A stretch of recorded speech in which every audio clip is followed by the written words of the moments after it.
Somnath Bhavnagar national highway પર વનરાવન ફાટકથી અમરાપુર થરેલી અને લોઢાવા થઈને સૂત્રાપાડા તાલુકા મથકને જોડતો સ્ટેટ હાઈવે અત્યંત બિસ્માર હાલતમાં છે।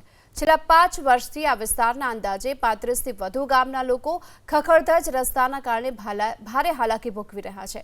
આ માર્ગ ઉપરથી દરરોજ 45 થી 50 ટન વજન ધરાવતા 400 થી 450 જેટલા ભારે ટ્રકો પસાર થાય છે। માત્ર 5 મીટર પહોળો આ રસ્તો સંપૂર્ણપણે તૂટી ગયો છે અને ઠેર ઠેર મોટા ખાડાઓ છે। રસ્તાની ઓછી પહોળાઈ અને ખાડાઓના કારણે અવારનવાર અકસ્માતો થાય છે। આથી વાહન ચાલકોનો જીવ જોખમમાં મુકાયો છે। સ્થાનિક ગ્રામજનોનો આરોપ છે વારંવારની રજૂઆતો છતાં પણ પ્રશાસન આ ખાડા કાન કરી રહ્યું છે। જો કે માર્ગ અને મકાન વિભાગના અધિકારીઓએ સ્વીકાર્યું ભારે વાહનોના પરિવહનના કારણે રસ્તો ખરાબ થયો। વહેલી તકે મરામતની કામગીરી હાથ ધરવાની પણ ખાતરી આપવામાં આવી।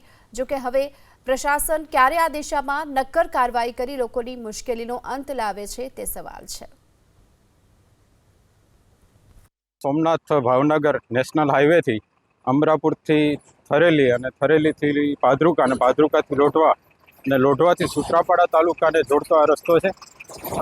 તાલુકા મથકના લગભગ 35 થી 37 ગામને જોડતો આ રસ્તો આવેલો છે અને આ રસ્તાની સ્થિતિ અત્યારે ભયંકર ખરાબ હાલતમાં છે અને ઉદ્યોગને કારણે આ રસ્તા ઉપર હેવી ટ્રકો 50 થી 60 ટન ભરી અને હેવી ટ્રકો રાત દિવસ પસાર થાય છે અને રોજના લગભગ 400 થી 500 ટ્રકો પસાર થાય છે ને હેવી ટ્રકોના કારણે આ રસ્તાની અંદર મસમોટા ખાડા પડ્યા છે। ના માધ્યમથી અમે કહેવા માંગીએ છીએ કે આ રસ્તો તાત્કાલિક ધોરણે રિપેર કરવામાં આવે અને લોકોને પડતી હાલાકી અને મુશ્કેલીઓનો જે સામનો ન કરવો પડે, લોકોની સુખાકારી જળવાય, લોકોને મદદરૂપ થઈ શકાય એટલા માટે આ રસ્તો વહેલી તકે સરકારશ્રી ધ્યાનમાં લે અને મેન્ટેનન્સ કરવામાં આવે।